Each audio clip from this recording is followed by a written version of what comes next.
একটি প্রশ্ন, যে ছেলেটা জন্মের পর থেকে 25 বছরে একবারও নিজের দেশকে বিশ্বকাপ খেলতে দেখেনি, সে কি একদিন বিশ্বকাপে নিজের দেশের নায়ক হতে পারবে?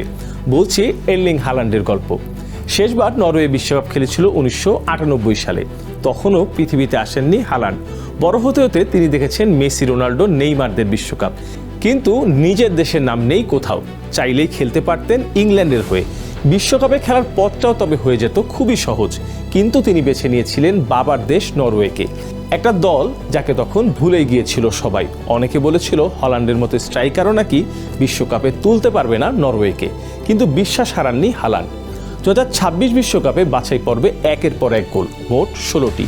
অবশেষে 28 বছরের অভিশাপ ভেঙে নরওয়ে ফিরল বিশ্বকাপের মঞ্চে। এরপর শুরু হলো নতুন গল্প। প্রথমবার বিশ্বকাপ খেলতে এসেই গোলের পর গোল। এখন পর্যন্ত 5টি গোল করে গোল্ডেন বুটের দৌড়ে আছেন মেসি, এমবাপ্পের সাথে সমান তালে। রাউন্ড অফ 32-তে আইভরি কোস্টের বিপক্ষে পেরিয়ে গেছে 85 মিনিট। স্কোর শিটে 1-1 সমতা। পুরো নরওয়ে তখন বিদায়ের আতঙ্কে। ঠিক তখনই হাজির মানুষটা।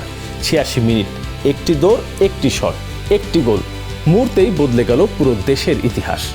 যে ছেলেটা ছোটবেলায় নিজের দেশকে কখনো বিশ্বকাপে খেলতে দেখেনি, আজ সেই ছেলেই বিশ্বকাপে নরওয়ের সবচেয়ে বড় স্বপ্নের সারথি।